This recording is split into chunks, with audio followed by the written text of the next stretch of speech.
anda? Bien, bien. Hola, ¿Ustedes profe, cómo ¿cómo le están? va? ¿Cómo les va? ¿Cómo están? Y acá Muy andamos, el bien, último profe. tirón. El último, Sobrepasados de cosas. exacto, el último tirón. Ya, bueno, ya en este último tirón vamos avanzando. Yo creo que si vamos haciendo un balance, hemos incorporado algunos conceptos que nos van a servir para desarrollar nuestro propio pensamiento crítico. O sea, creo que hemos ido adquiriendo varias herramientas para reforzar el pensamiento crítico, que en definitiva es el objetivo eh, principal, digamos, de una enseñanza universitaria. Bien, vamos a...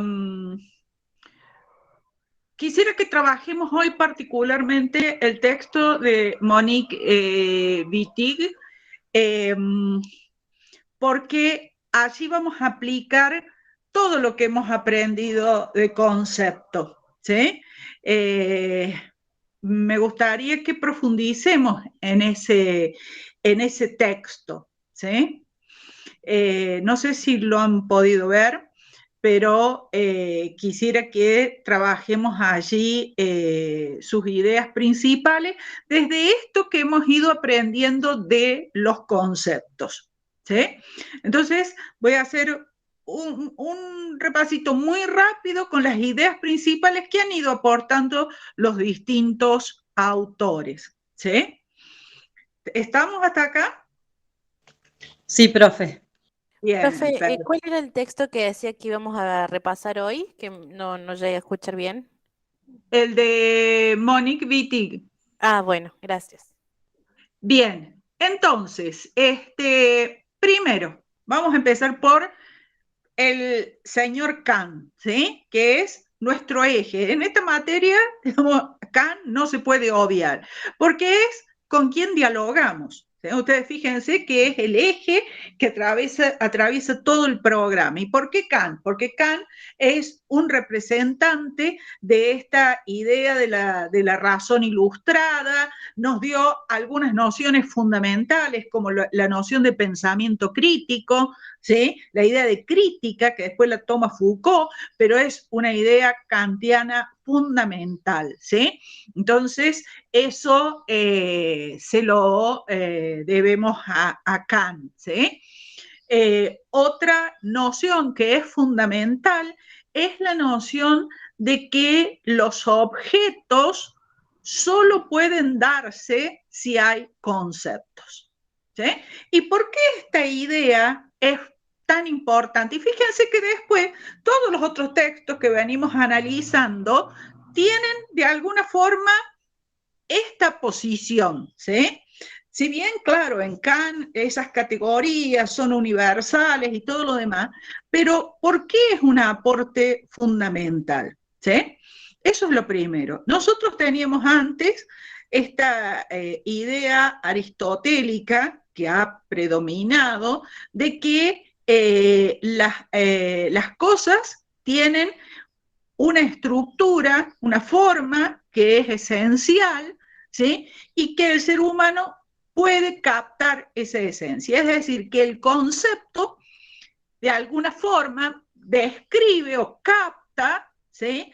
Esa esencia de las cosas, ¿sí? Y la esencia es algo fijo, algo que permanece, ¿sí? Ya en la Edad Media, con el nominalismo, esta idea se había puesto en jaque, ¿no? Porque decía más bien que los conceptos no captan la esencia de las cosas, no describen la esencia de las cosas, sino que más bien son como etiquetas que les ponemos a las cosas y esas etiquetas son aleatorias, digamos. No es porque describan esa esencia o los rasgos principales de las cosas. ¿sí? Ya tenemos ahí en el nominalismo que se da, que tiene sus orígenes en la Edad Media, entonces ya vemos ahí algunos antecedentes, ¿sí? Bien, y Kant instala esta idea de que no hay objeto sin concepto, ¿sí? Es decir, que nosotros tenemos los fenómenos que ha producido la sensibilidad, y ya en los fenómenos tenemos una participación activa del sujeto humano, que es a través de las formas de espacio y tiempo, ¿sí? O sea, que no son datos de los sentidos meramente en la sensibilidad, sino que esos datos de los sentidos están organizados, y esa organización la pone el sujeto, ¿sí?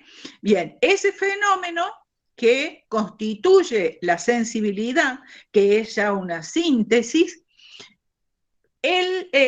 no podemos ni siquiera pensarlos ni conocerlos, o sea, pensar y conocer, ¿sí? No podemos hacer ninguna de esas dos funciones si no interviene el entendimiento, ¿sí? Que es la facultad que nos permite pensar, gracias a la cual nosotros pensamos, ¿sí? ¿Y cómo pensamos? A través de conceptos. Y hay un grupo de conceptos que son las categorías, que son esos conceptos puros que permiten justamente todos los otros conceptos y que permiten todo el pensamiento. O sea que si nosotros no tuviéramos categorías, no podríamos pensar, ¿sí? Bien, esas categorías, digamos, justamente, que para Kant son universales, son como estructuras que tenemos todos los seres humanos, pero ¿cuál es el punto importante que nosotros tomamos de Kant?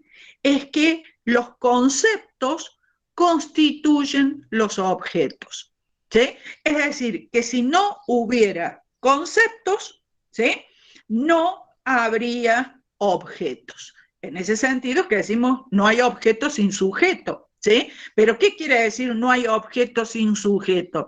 No hay objeto sin la parte activa del sujeto, ¿sí? La parte activa del sujeto son en la sensibilidad las formas de espacio y tiempo, y en el entendimiento las categorías, ¿sí? Entonces, nos quedemos ahora con esto, ¿sí? No hay objeto sin concepto. Por supuesto, esos conceptos se tienen que aplicar a los fenómenos, ¿no es cierto?, en Kant. Pero bueno, es importante ver al objeto como una síntesis, ¿sí?, donde ese sujeto activo produce al objeto. Y entre los elementos que ponen esa producción están los conceptos, que son fundamentales, ¿sí? Entonces, eso es lo primero que nos enseña Kant, ¿sí? Esa es la enseñanza que nosotros tomamos justamente como base. Bien, demos otro paso y tomemos otro elemento de Kant, ¿sí? Que ya lo hemos visto en otras unidades, pero estoy tomando todo porque son los elementos que vamos a tomar para leer este texto de Monique Wittig, ¿sí? Es el pensamiento crítico, ¿sí?, que también lo toma Foucault. El pensamiento crítico en Kant y también en Foucault está ligado a poder reflexionar sobre nuestro conocimiento presente, ¿sí? Es decir, poder reflexionar cómo los objetos que hoy reconocemos son producidos por qué conceptos, ¿sí? ¿Qué conceptos participan en la producción de los conocimientos, de los objetos que hoy reconocemos como tales? ¿Se entiende esa idea?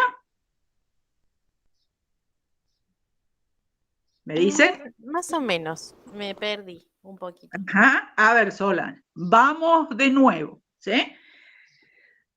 ¿Qué es el pensamiento crítico? ¿Sí? Si nosotros tenemos una posición esencialista, ¿sí?, el pensamiento crítico se encuentra un poquito en dificultades, ¿sí? Pensemos que nosotros tenemos esta idea de que el ser humano capta estas formas fijas, esenciales, que están en las cosas, ¿sí? ¿Cómo podríamos a partir de allí construir un pensamiento crítico? Y es un poquito difícil, ¿sí?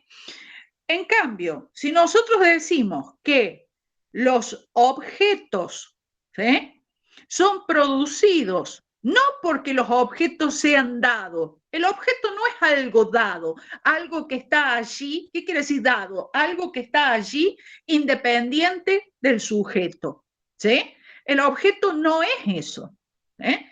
Si el objeto entonces es algo producido por el sujeto, es decir, fíjense lo que nos está diciendo Kant. Si yo puedo conocer solo lo que yo, cuando digo yo sujeto, ¿no? No yo individual, no yo Leticia, ¿no? Si lo que yo puedo conocer es lo que yo he producido, entonces esa producción y mi conocimiento no pueden separarse. ¿Se entiende?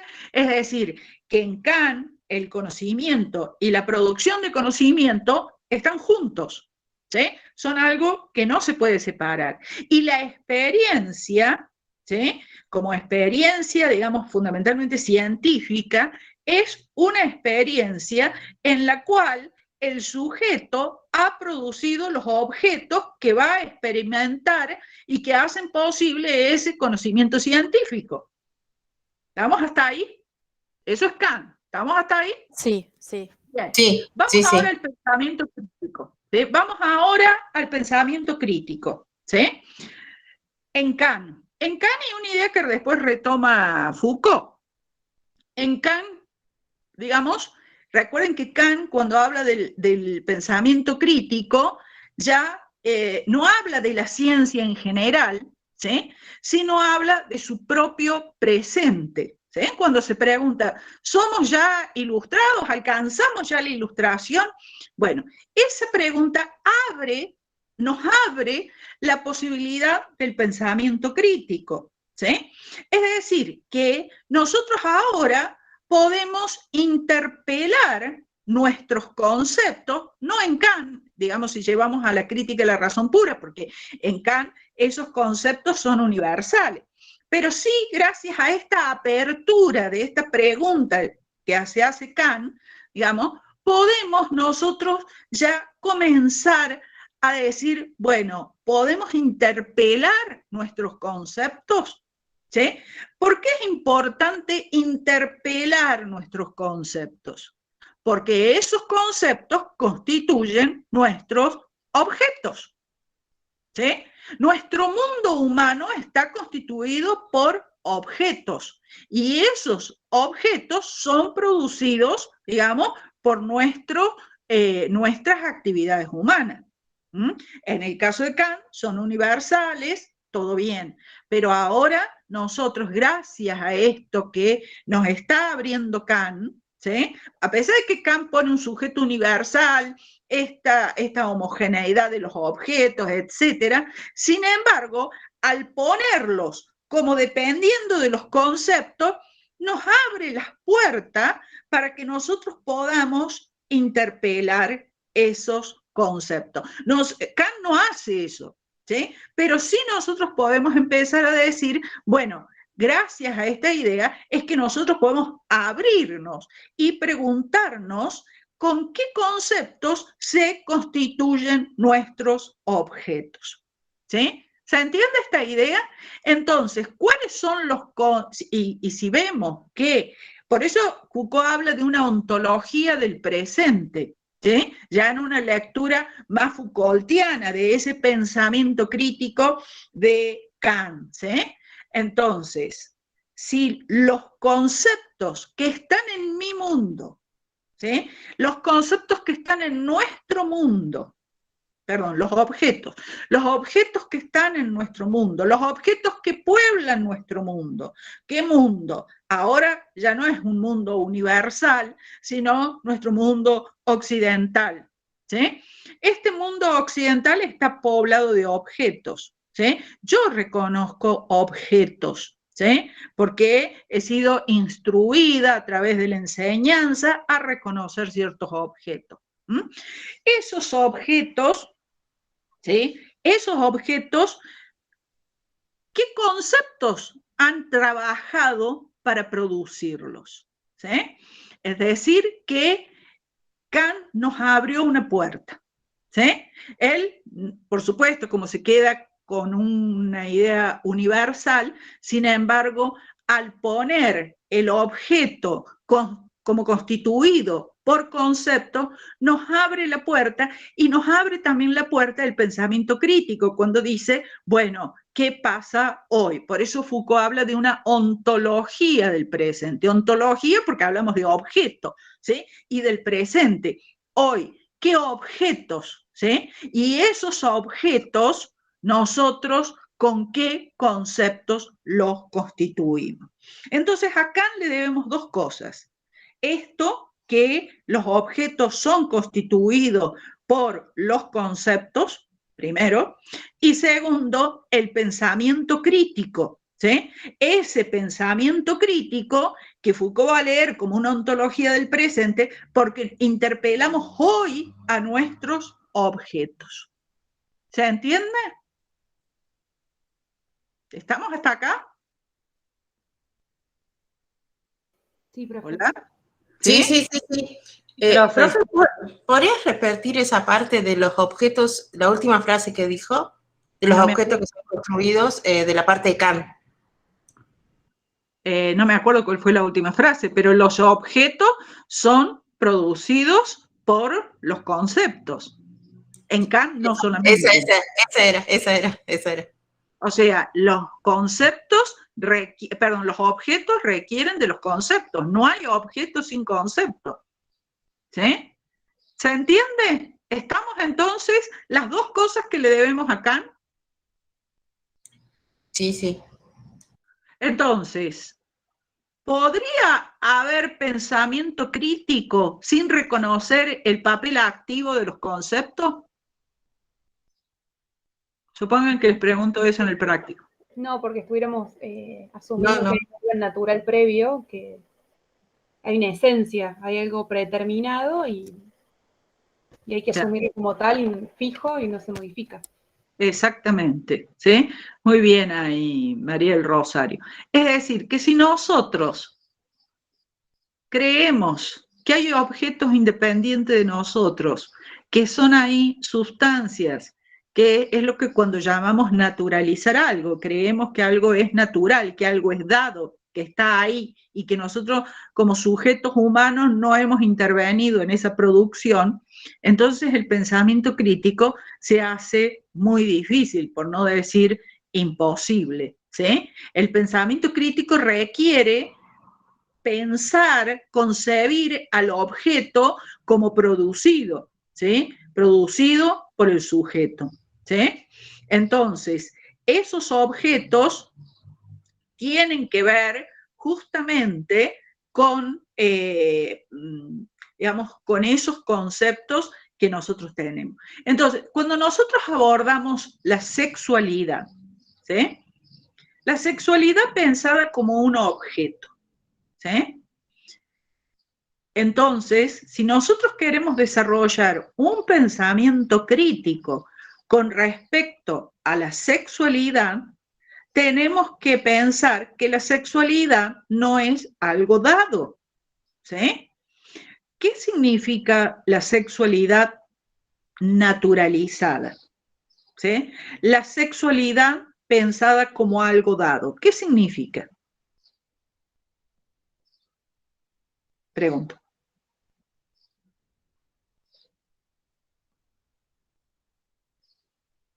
Supongo que es tipo como una noción más biologicista, tipo que no se puede cambiar, que viene ya dado desde el principio.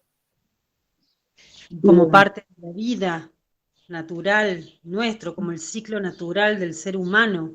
Bien. Bueno. ¿Podría pensar en términos varón-mujer? Bueno, por ejemplo, podríamos llegar a eso, digamos, como una consecuencia. Claro. Bien, entonces, si tomamos esta cosa kantiana de que en realidad los objetos, ¿sí?, están producidos por los conceptos, entonces el pensamiento crítico, nuestra ontología del presente, va a implicar, interpelar cómo que este objeto, que sería la sexualidad, este objeto de conocimiento, este objeto de pensamiento, que sería la sexualidad, digamos, está constituida por conceptos. Entonces, la pregunta sería, ¿qué conceptos son los que intervienen en la constitución de este objeto? ¿Se entiende? ¿Estamos hasta acá? Sí. Bien, muy bien. Entonces, eso nos enseñó Kant. Cassirer da un paso más allá, ¿sí? Cassirer dice, y que está también en Kant esta idea, ¿sí? Aunque no tan explícitamente, porque Kant en algún momento dice, bueno, el concepto es como una regla, ¿sí? Como una regla en el sentido como una norma, ¿sí? Y Cassirer toma eso de Kant y dice, bueno, ¿de qué forma? ¿No? Es que podemos decir que el concepto es una norma, es una regla, ¿sí? Y entonces ahí Cassirer toma esta idea matemática de función, ¿no? Una función matemática es justamente una operación, ¿no? Una función matemática, la suma, la resta, la multiplicación, la división, ¿sí? Son funciones matemáticas. ¿Qué hacen? Operar. ¿Qué hacen? Es operar, ¿sí? Entonces, esas operaciones, digamos, son producidas por los conceptos. Eso tomamos de Cassirer. Y el concepto, ¿cómo opera? ¿Sí? Opera produciendo series, igual que las funciones matemáticas, ¿sí? Las funciones matemáticas producen series, ¿sí? Entonces, por ejemplo, la función matemática más 1 produce la serie de los números naturales. ¿Estamos hasta aquí? Saben cuáles son los números naturales, ¿no? Entonces, esa serie de los números naturales es producida por la función más 1, ¿sí? Bien, entonces tenemos la unidad, el 1, más 1, la función me da el 2, más 1 me da el 3, más 1, el 4, y así. Bien, los conceptos actúan de igual modo, como si fueran funciones matemáticas, ¿sí? Operan de ese modo los conceptos. Entonces, ya dejamos de lado la esencia, ¿sí? Porque para Cassirer los objetos siempre son de segundo orden. ¿Qué quiere decir que los objetos son de segundo orden? Que los objetos, ¿sí?, se constituyen a partir de los conceptos. Por eso, para Cassirer, la ontología está supeditada a la epistemología. ¿Se entiende eso? Entonces, quiere decir que la ontología depende de la epistemología. En la epistemología que tenemos los conceptos. ¿Sí? Bien, entonces, vamos ahí. ¿Y cómo operan esos conceptos? Produciendo series. Si se cambia un elemento de la serie, ¿sí?, quiere decir que el concepto ha cambiado, está operando de otra forma. Nosotros vimos, por ejemplo, el ejemplo del concepto de monstruo, ¿no? Cómo opera de formas distintas y produce series diferentes, ¿sí? Bien, entonces la producción, digamos, de la serie tiene que ver con los conceptos. Y los objetos adquieren ciertas propiedades, no porque sean esos unos rasgos esenciales de esos objetos, sino que adquieren las propiedades por estar en una serie, ¿sí? Por estar en una serie. Entonces, la Tierra adquiere ciertas propiedades por estar en la serie constituida por Planeta, ¿sí? Después de Copérnico, ¿se entiende? Que antes no tenía esas propiedades. Y cuando la Luna sale de esa serie y pasa a otra serie, entonces también cambian sus propiedades. ¿Se entiende eso? Entonces ya no tenemos esta idea de propiedades esenciales, ya no hay rasgos esenciales, sino que depende cómo operan los conceptos. Claro que esto no hay que entenderlo como una especie de cosa, bueno, hoy me levanté con ganas y cambié los conceptos y voy a producir otra serie. No es así, ¿sí? Hay conceptos que operan durante mucho tiempo, ¿sí? Y esos conceptos que operan durante mucho tiempo, digamos, mantienen esa fijeza. Recuerden que el concepto siempre produce homogeneidad y nosotros para pensar requerimos de conceptos, eso ya desde Kant. Pero, digamos, esas homogeneidades yo no las puedo modificar tan libremente, ¿sí? Porque, bueno, por cultura, por educación, etcétera, estoy condicionada, digamos, a utilizar esas homogeneidades, a vivir en esas homogeneidades que producen los conceptos, ¿sí? Esos conceptos que forman parte de una cultura. Si nosotros no tenemos pensamiento crítico, nunca vamos a interpelar esas homogeneidades y por lo tanto vamos a seguir siempre pensando lo mismo y mucho peor, creyendo que esas homogeneidades son naturales, son así, así es el mundo, así son las cosas. ¿Se entiende? ¿Estamos hasta acá? Una serie es una justaposición, ¿sí? Las vecindades, ¿no? En la serie tenemos vecindades, ¿sí? En la serie de los números naturales, el 2 es vecino del 3, ¿sí? En la serie Monstruo, en la época medieval, los siameses están justapuestos, digamos, con el hermafrodita, ¿sí? En la serie donde ya pasamos a monstruo político, el libertino está emparentado con el pueblo sublevado. ¿Por qué? Porque aunque uno podría decir, bueno, pero ¿qué tienen que ver? Pero hoy lo decimos desde otro concepto, ¿sí? Entonces, pero en ese momento había un concepto que operaba asociándolos. ¿Se entiende? ¿Se entiende? Si nosotros no desarrollamos el pensamiento crítico, nos quedamos con esas homogeneidades y nos quedamos ahí y vivimos ahí, porque nosotros habitamos nuestros conceptos, habitamos nuestras homogeneidades, ¿sí? Habitamos eso. Y eso, nuestras vidas, nuestras formas de ser, ¿se entiende? Y eso, si nosotros no desarrollamos el pensamiento crítico, no vamos a salir nunca de ahí. Pero además hay otra cosa, ¿no? Que ya lo vimos en Foucault. Eso, digamos, ¿por qué es tan difícil de modificar? ¿Por qué además se pone empeño en naturalizar algunas cosas? Porque eso sirve a alguien, le es útil a alguien. Ese alguien no es una persona, ese alguien es un sistema de poder, ¿sí? Y un sistema político de opresión requiere de ciertas homogeneidades. No se trata de eliminar las homogeneidades, porque como les decía, necesitamos conceptos, necesitamos para vivir y sobrevivir de homogeneidades. El problema es que algunas, ¿sí?, son útiles a sistemas políticos opresivos. ¿Se entiende la idea? ¿Estamos hasta aquí? Sí.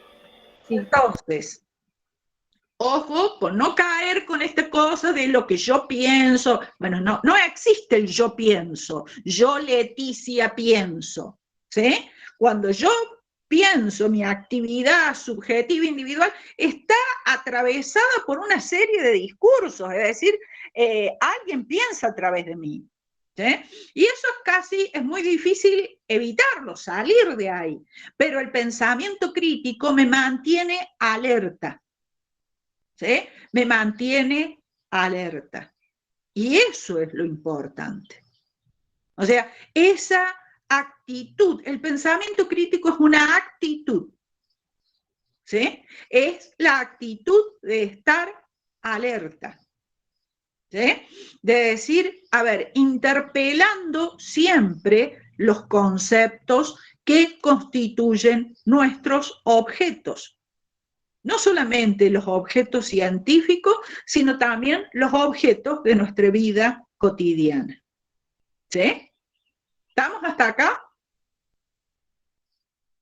Entonces, en esa producción de objetos, bien, en esa producción de objetos, no podemos soslayar el poder.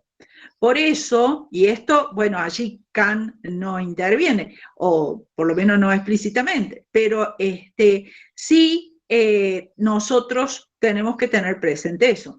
O sea, en la producción de conocimientos interviene el poder. Por eso, poder y conocimiento siempre están enlazados, ¿sí?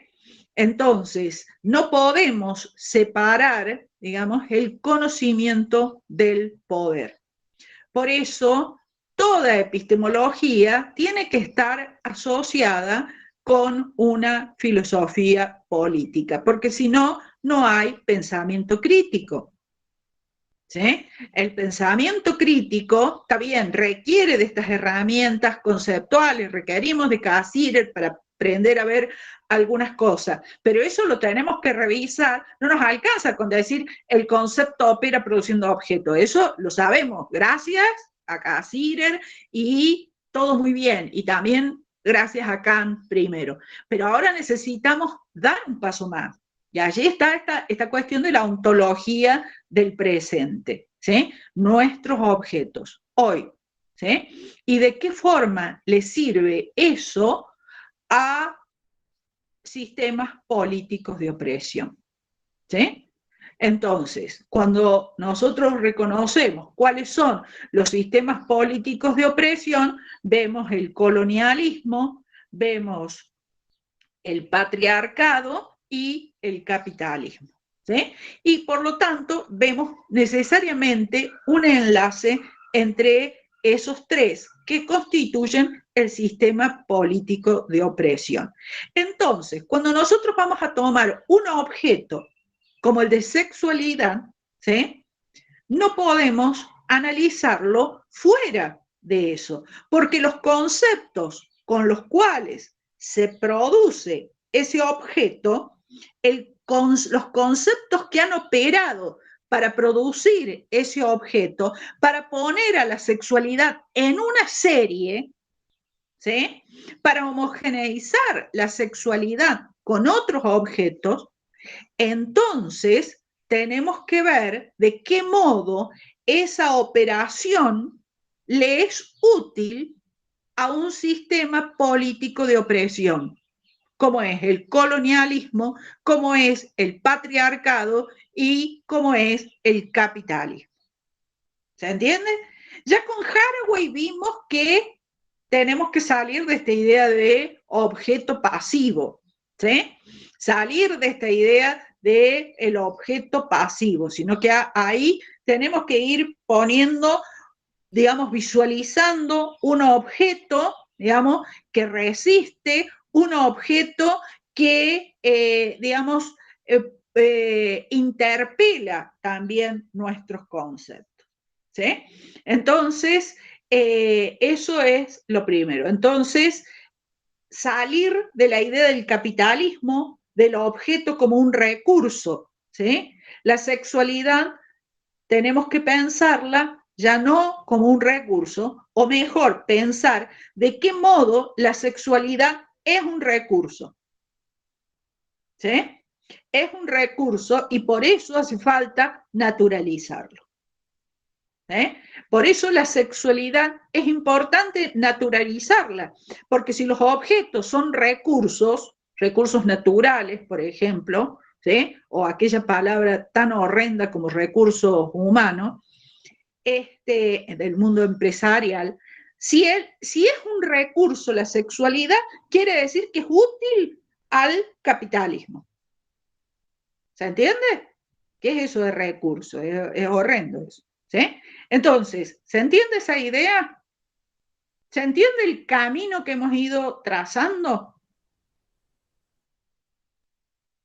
Perfecto. Entonces,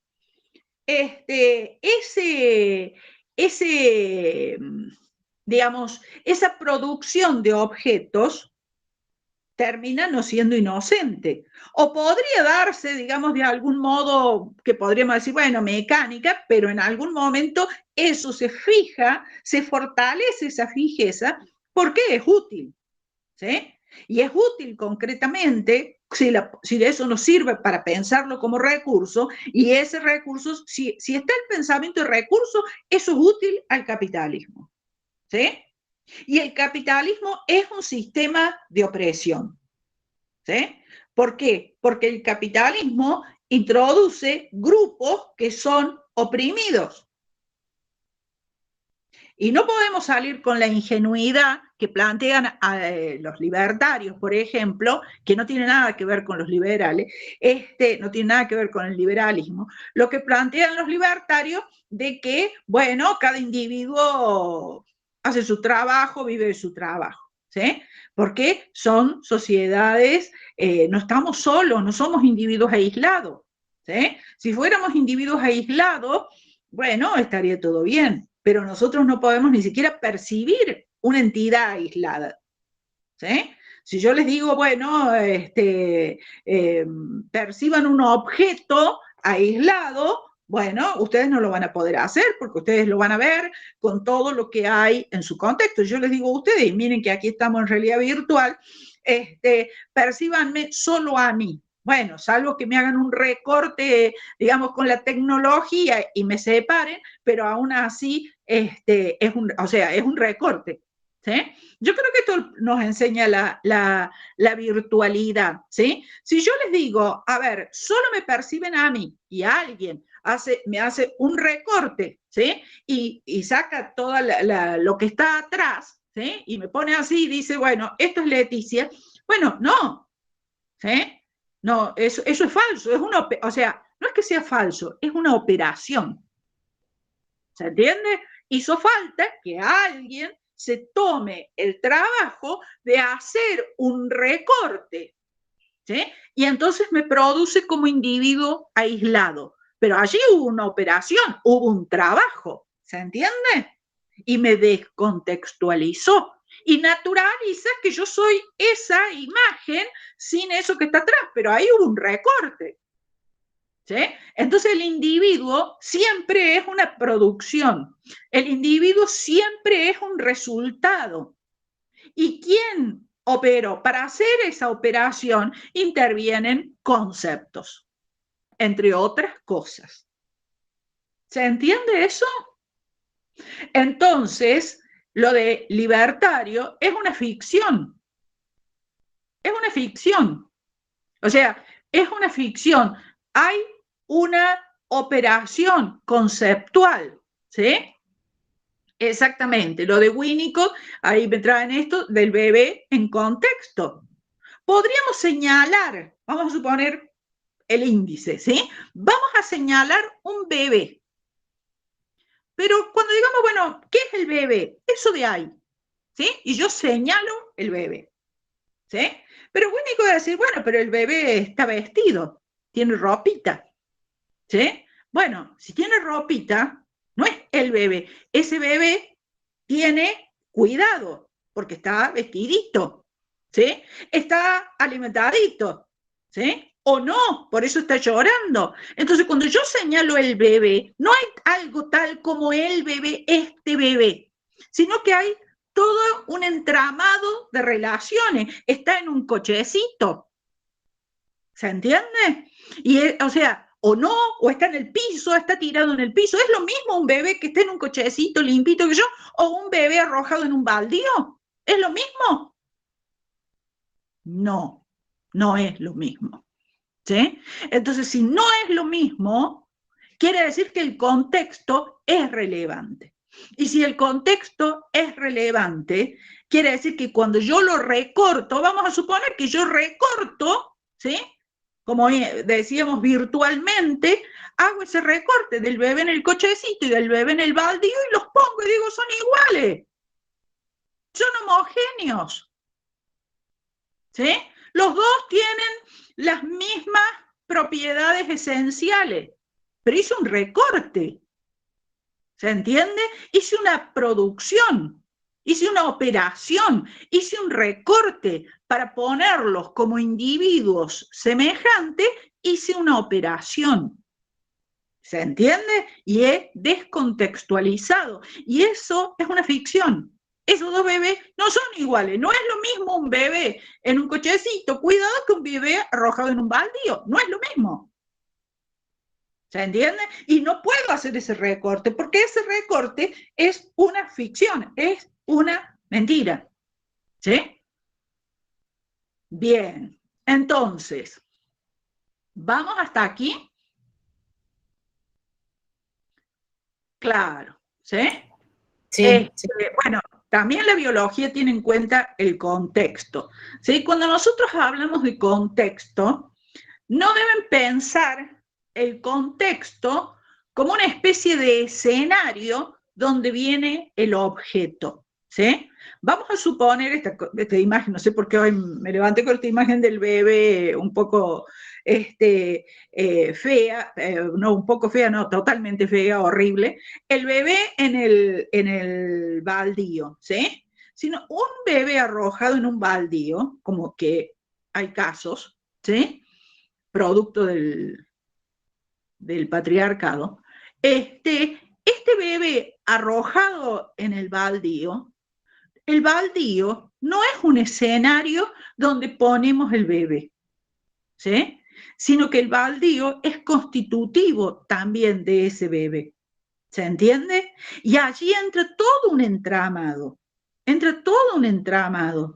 Y entra también la historia de vida de esa mamá. ¿Sí? ¿Qué hace eso? ¿Sí? Que es un crimen que podríamos decir horrendo. Pero no podemos quedarnos con el horror solamente. Tenemos que ver por qué sucede esto, que es el único camino para evitar el horror. ¿Sí? Entonces, tenemos que ir viendo que el contexto no es solamente un telón de fondo. ¿Sí? Eso es lo que nos enseña Winnicott. La familia no es un telón de fondo. ¿Sí? Es constitutiva. Los vínculos son constitutivos. Los vínculos no son un entramado que como un telón de fondo y adelante se dan los individuos y las escenas de los individuos. No, no podemos separar. En una escena todo está ligado. ¿Se entiende? Todo es constitutivo del objeto. Todo atraviesa el objeto. ¿Se ve? ¿Se va entendiendo eso? Entonces, cuando nosotros vamos a analizar un objeto, ¿sí? En el sentido de objeto de conocimiento, ¿sí?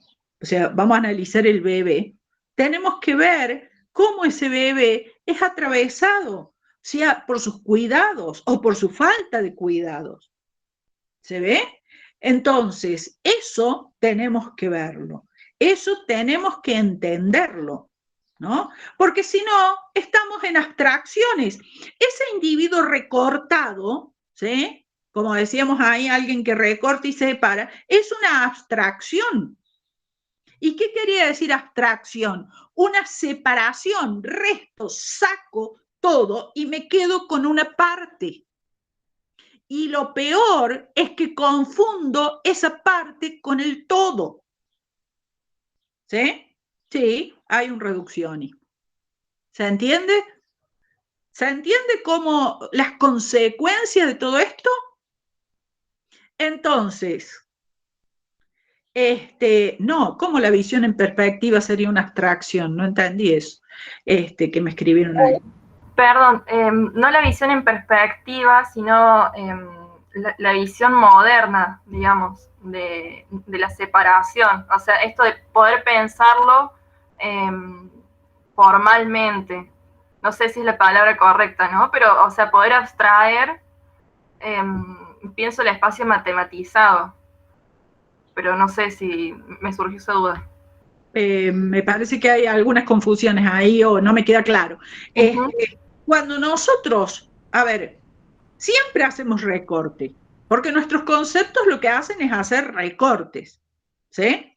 Estamos analizando el recorte que supone el concepto de individuo, ¿sí? Individuo es un recorte, es una producción. Y les estoy mostrando eso, ¿sí? No hay individuos en sí mismo. ¿Por qué? Porque el individuo es siempre una producción. Y una producción que ha hecho un recorte. Como todo, nuestros conceptos siempre hacen recortes, ¿sí? Porque para construir la homogeneidad tengo que hacer recorte, ¿sí? Y no lo puedo evitar. Lo importante es que yo tenga claro que eso no es la realidad, sino que eso es la producción de un concepto. Entonces, yo puedo hablar de individuos, ¿sí? Todo bien, ¿sí? Pero el problema es que tengo que saber de qué recorte es que yo, por medio de qué concepto yo hago ese recorte y he producido al individuo. ¿Se entiende? Entonces, cuando hablamos de individuo, ¿sí? Sepamos que el individuo es una producción. Exactamente. El concepto, ahí Paloma lo dice bien, el concepto recorta una parte de la realidad. Ahora, nosotros accedemos a la realidad tal cual es, eso también nos enseñó Kant, ¿no? ¿Sí? No, siempre estamos atravesados por estos conceptos. ¿Se entiende? Bien, entonces, cuando hablamos de individuo, bueno, es una producción, pero además siempre nosotros estamos, para salir del ejemplo del bebé, vamos a suponer el agua, ¿sí? Si yo digo, alguien me dice, ¿qué es el agua? Y yo voy, abro la canilla de mi casa, lleno un vaso de agua y digo, esto es agua, ¿sí? Eso es una abstracción. ¿Por qué es una abstracción? Si yo creo que agua es lo que sale de la canilla de mi casa, bueno, tengo una idea abstracta de agua. ¿Por qué? Porque el agua no llega por magia a mi casa, ¿sí? El agua es resultado de mucho trabajo. Hubo obreros que trabajaron, pusieron las cañerías para que llegue el agua a mi casa. Hubo obreros que trabajaron en la red de distribución del agua para que llegue a mi barrio, a mi calle y después a mi casa, ¿sí? Para que llegue a mi canilla. O sea, hay toda una serie hay obreros que siguen trabajando para mantener el agua potabilizada, ¿sí? Todo eso pasa, digamos, cuando yo abro la canilla. ¿Se entiende? Entonces, si yo digo, el agua es esto, y descontextualizo todo eso, es una realidad abstracta. ¿Se entiende? ¿Se comprende eso? Bueno, lo mismo, las cosas que hay sobre mi mesa. No hay elemento más abstracto que un bife de chorizo en la mesa. Es abstracto. ¿Por qué? Porque me olvidé de todo. O sea, negué todo para que eso esté ahí. Puede ser muy rico, me da mucho placer a mi sistema neurológico, digamos, o sea, maravilloso. Pero es una abstracción. Todo lo que has traído, ¿sí? Hubo un ser vivo en algún momento que disfrutaba de la vida, ¿sí? Y que después fue torturado, después fue asesinado y llega a mi plato, ¿sí? Y además pasó en un mercado, hay una producción, ¿sí? O sea, todo lo que pasa para que llegue a... En la antigüedad, cuando digamos, se comía, digamos, se ponía la cabeza del animal en la mesa Y muchos, si yo les pongo la cabeza del lechoncito, la cabeza de la vaca, ¿sí? Ahí mientras comen van a decir, ay, qué asco, qué horrible. No quiero verlo porque yo me como el bife abstracto. ¿Se entiende? Si me horroriza ver la cabeza de la vaca ahí en la mesa, digamos, pero no el bife.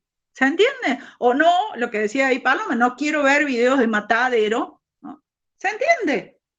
Entonces, nosotros nos movemos en mundos abstractos. Nuestro mundo es abstracto. ¿Sí? No es real. Nuestro mundo es una ficción. Estamos insertos en una serie de abstracciones, ¿sí? Y tomamos elementos fuera de contexto. Es decir, lo mismo que si alguien recorta virtualmente una imagen y dice, esto es fulano, o fulana. No, eso es una abstracción. Hay una operación. ¿Se entiende? Hay una operación. ¿Qué quiero decir con una operación? Una operación conceptual. Y esa operación conceptual reúne prácticas, reúne una serie de cosas. No es solamente teórico. ¿Sí? La abstracción es una práctica. ¿Se entiende? Entonces, tomamos un agua abstracta, comemos un bife chorizo abstracto, son abstracciones. ¿Alguien cree que las abstracciones son, no sé, entidades matemáticas?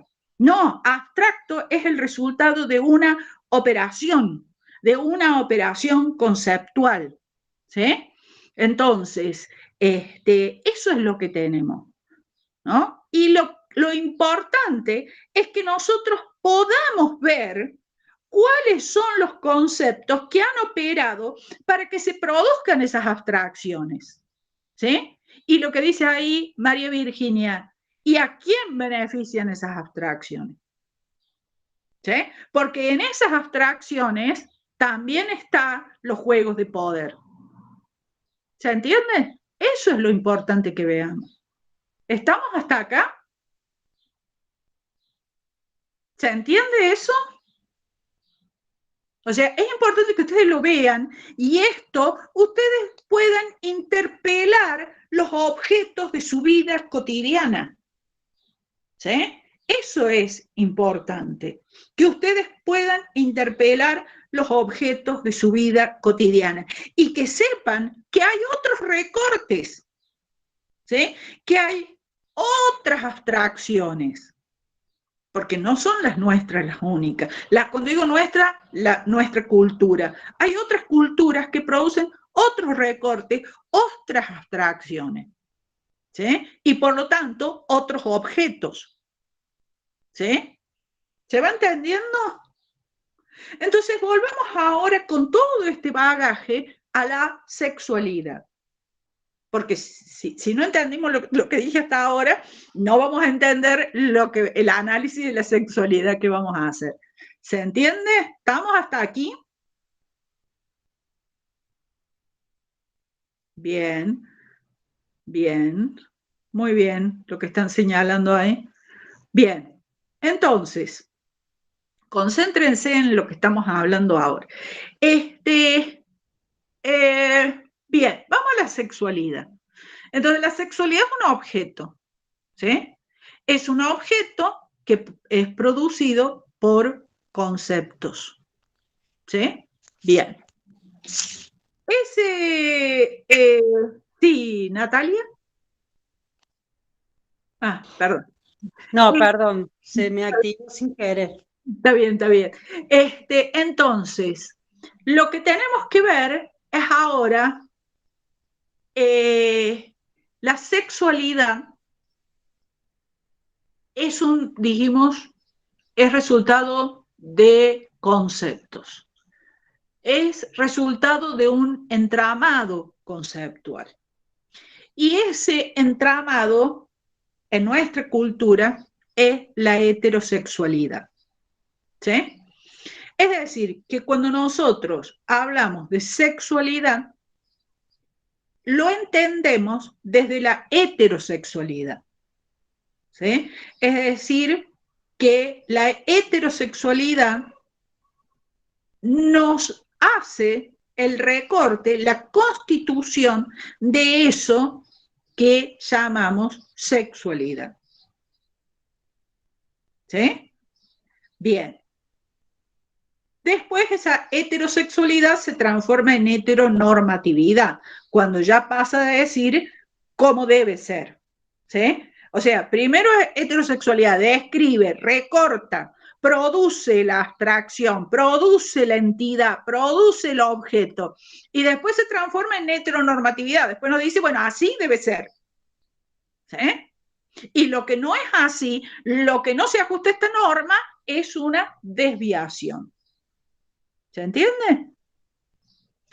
Entonces, bueno, hasta hace no mucho se podía hablar, digamos, de alguien que no respondía a la heterosexualidad como una persona desviada. ¿Sí? ¿Desviada de qué? Es bastante descriptivo el término. ¿Desviada de qué? De la norma. ¿Qué norma? La que implanta la heterosexualidad y que se basa en qué? En este recorte que hizo de la sexualidad. ¿Sí? Y esa sexualidad, esa heterosexualidad, genera este dualismo o este bivalor hombre-mujer. ¿Sí? ¿Se acuerdan cuando decíamos esto, no? La variable, en una investigación científica, la variable sexo normalmente tiene dos valores, hombre-mujer. ¿Sí? Eso lo vemos reflejado también cuando nos piden llenar un formulario. Cuando nosotros tenemos que llenar un formulario, como a veces nos piden la sexualidad, ¿sí? El género, como lo quieren llamar, y nos dicen hombre, mujer, y ahora, si son más o menos progre, dicen otro, ¿sí? O sea, pero está hombre, mujer, y lo desviado, otro, ¿sí? Bueno, o sea, sigue siendo la misma lógica, ¿se entiende? Entonces, ahora bien, nos va a interesar dos cosas. Primero, ¿cómo interviene la ciencia en la producción de ese objeto que es la sexualidad? ¿Sí? Y la otra es qué efectos tiene esa sexualidad así producida en nuestra vida cotidiana. ¿Sí? Y por qué esa bivalencia de la variable sexo, en realidad lo que refleja es un sistema opresivo, ¿sí? Y por lo tanto es una oposición. O sea, porque hombre o mujer, aunque nos quieran contar el cuentito de hadas, de que, ay no, el hombre y la mujer se complementan. Mentira, eso es un cuento de hadas, ¿sí? En un sistema, digamos, heteronormativo, no hay complemento, eso es una mentira, no es como el yin y el yang. El yin y el yang sí es un complemento, porque ninguno somete al otro. Pero si nosotros analizamos toda la historia, digamos, de la sexualidad, vamos a ver que, mentira, no hay ningún complemento. ¿Se entiende? No hay complemento. Entonces, una oposición. Si es una oposición, quiere decir que una parte somete a la otra. En este caso, el hombre a la mujer. Bien. Ya vimos muchos autores, Haraway entre ellos, en que hacen un desafío a esa frontera, ¿no es cierto? A esa frontera. Y esa frontera hace marca, digamos, justamente esta oposición. O sea, la frontera esta entre masculino, femenino, macho, hembra, como lo quieran llamar, es una oposición. ¿Y qué se disimula bajo estas categorías? ¿No? Esto ya nos va señalando Wittig. ¿Qué se simula? Porque cuando nosotros analizamos... Sí, Marcos. La opresión, profe. Según Wittig. Sí, la opresión, ¿sí? Pero ¿qué queremos decir con la opresión? ¿Qué hay detrás de la opresión? Lo que tenemos que ver es que hay todo un orden que es económico, político, ideológico, ¿sí? Por supuesto, tiene que ver con el poder y todo eso, ¿no? A ver, vamos a ver. Hablamos de economía y alguien podría decir, bueno, ¿pero qué tiene que ver la categoría hombre-mujer con la economía? ¿Sí? ¿Cómo les parece a ustedes que se relaciona esta oposición macho-hembra con la economía? ¿Cómo les parece? En los sueldos, profe. Ajá, bien. En lo que naturalmente le correspondería a cada categoría, a la mujer el trabajo reproductivo, de la casa, del hogar, los niños, y el hombre queda relegado a la vida del trabajo para poder dar sustento a esa familia heterosexual, obviamente. Es como que sería la base de la sociedad, digamos. Es como, está enmarcada en esta heteronormatividad, digamos. Bien, entonces la diferencia entre el trabajo productivo y el trabajo reproductivo, digamos, es fundamental. O sea, el orden económico y concretamente el capitalismo depende en gran parte de esta diferencia entre macho y hembra. ¿Se entiende eso? ¿Se ve eso? ¿Sí? Porque no quiero que quede solo como un eslogan, ¿sí? Quiero que lo vivenciemos. ¿Qué son los trabajos reproductivos? Díganme ejemplos de trabajo reproductivo. Por ejemplo, ser ama de casa. Tareas de cuidado. Tareas de cuidado, ¿sí? En general, las tareas de cuidado forman parte del trabajo reproductivo, ¿sí? Por ejemplo, cuidar a los enfermos, ¿no? Por eso también hay más enfermeras que enfermeros, ¿sí? Bueno, ahora cada vez son más, pero digamos, en un momento era una actividad de mujer, ¿sí? El cuidado de los niños. Por eso la maestra, digamos, era mujer, ahora ya hay maestros, digamos, pero en alguna época eran fundamentalmente mujeres. O sea, que el trabajo reproductivo tenía género, ¿sí?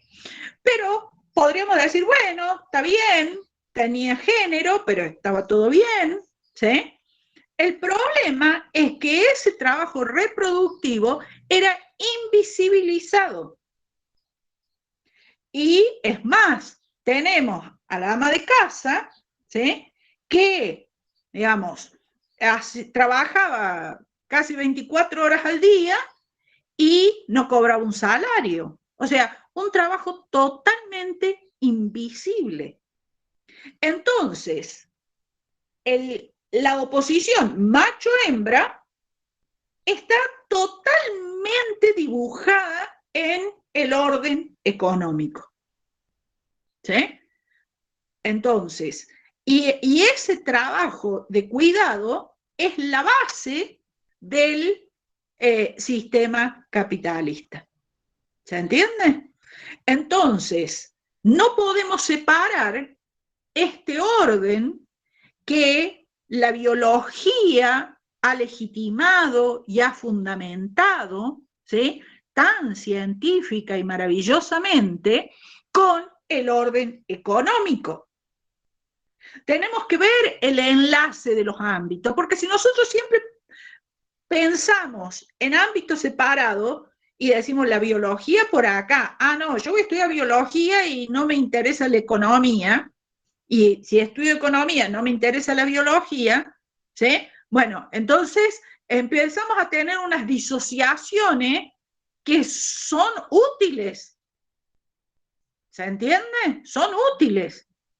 ¿Para quién? No para nosotros, claramente, ¿no? Sino para un sistema que es opresivo. Entonces tenemos que empezar a ver, ¿sí? Cómo esta oposición macho-hembra que la biología legitima sirve al orden económico. ¿Se entiende? ¿Estamos hasta acá? pero también aquí está incluido el orden político, ¿sí? Por lo tanto, estamos hablando de poder y estamos hablando de opresión. Bueno, no podemos hablar de capitalismo sin hablar de poder. O sea, no podemos hablar de economía sin hablar de política, ¿sí? Política no en el sentido partidario, sino política como relaciones de poder. ¿Se entiende eso? ¿Me van siguiendo? ¿Sí? Bien. Entonces, esta oposición no podemos analizarla solo desde la biología.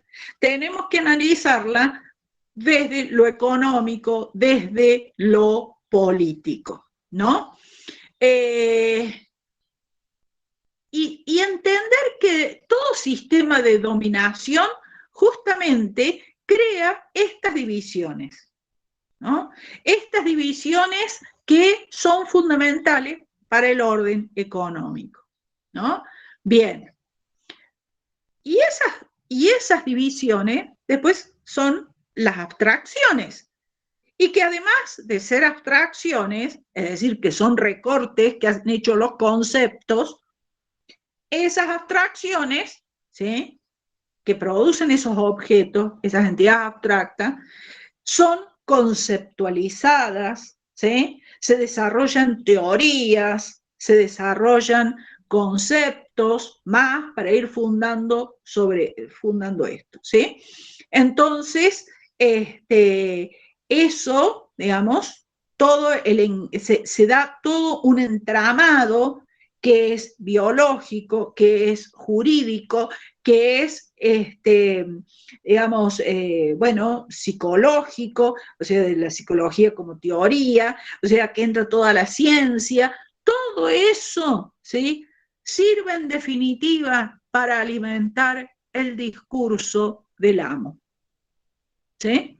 Es decir, que el amo es este amo, digamos, que está allá, que es este sistema. ¿Quién es el amo? ¿Una persona? No, es un sistema, ¿sí? Es el sistema que, digamos, nos gobierna.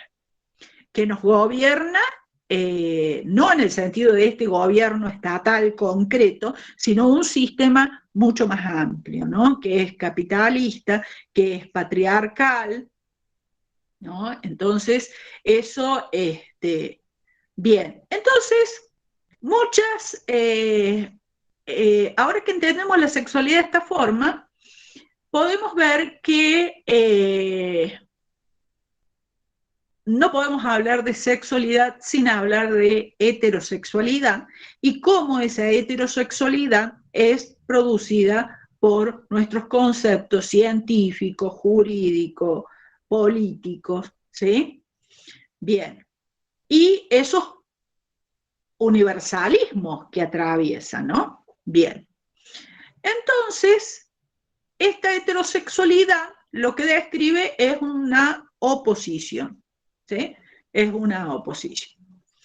Ahora bien, Wittig, ella critica cómo toma algunos autores que también critican esto, cómo el feminismo siempre habló del derecho de las mujeres, pero sigue estando preso, ¿no?, de estas categorías de hombre y mujer. Y ella dice, bueno, hay que ir un paso más, hay que empezar a cuestionar a las mismas categorías de hombre y mujer. Porque estos conceptos de hombre y mujer son conceptos que operan, ¿sí? Operan produciendo homogeneidades. Entonces, tenemos que empezar a revisar cómo operan esos conceptos y empezar a interpelar a esos conceptos. ¿Eso qué quiere decir? ¿Que ya las mujeres no vamos a tener más vagina, que los hombres no van a tener más pene? No, no quiere decir eso, no tiene que ver con eso, ¿sí? No tiene que ver con eso, sino tiene que ver que recortes cómo opera la sexualidad, ¿sí? Cómo opera la categoría mujer, ¿sí? Eso es lo que tenemos, si lo llevamos al plano de Cáceres, cómo opera el concepto mujer, ¿sí? Eso es lo que tenemos que ver ahora, cómo opera, ¿sí? Entonces, ¿cuáles son las series que produce? ¿Cuáles son las series que produce? Si nosotros ponemos mujer, ¿sí? Y si le decimos a alguien, bueno, a ver, ¿qué es para vos la mujer? ¿Qué es lo que...? Y nos dice belleza, nos dice cocina, nos dice lava, cuida a los hijos, bueno, es madre, ¿sí? Maestra, enfermera, cuida. Bueno, entonces tenemos una serie, es sensible, porque además se nos endilga la emoción, ¿sí? Ni siquiera les cuesta hasta ponernos como seres racionales, somos emocionales, sensibles, ¿sí? Bueno, entonces nos realizamos cuando somos madres, somos tiernas, ¿sí? Y cuando no somos histéricas, exactamente como dice Camila, o locas, ¿sí? Bien. Y si queremos ser independientes, somos brujas y nos queman y nos matan, ¿sí? Exactamente, somos seres que menstruan, ¿sí? Feminazis, libertines, eso es cuando somos, digamos, independientes, cuando no queremos ser parte de todo lo otro, ¿sí? ¿Se entiende? Entonces, esas series se crean, ¿sí? En la época medieval, bueno, ni tan lejos nos vayamos, no alcancé a ver quién dijo la época medieval, ¿sí? No vamos tan lejos, ¿sí? Yo creo que esa serie sigue operando en la actualidad, ¿eh? Entonces, en una película vi, creo que se llama Mundo de Hombres, una cosa así, donde uno de los personajes dice, ¿cómo se podría confiar en un ser que sangra durante una semana entera y no se muere? ¿Sí? Entonces, eso, digamos, digamos, está todo allí, en el humor, ¿no? Los chistes, ¿sí? O sea, todo eso está allí, están en esas series, ¿no? Entonces, esos conceptos que intervienen, ¿sí? Que intervienen.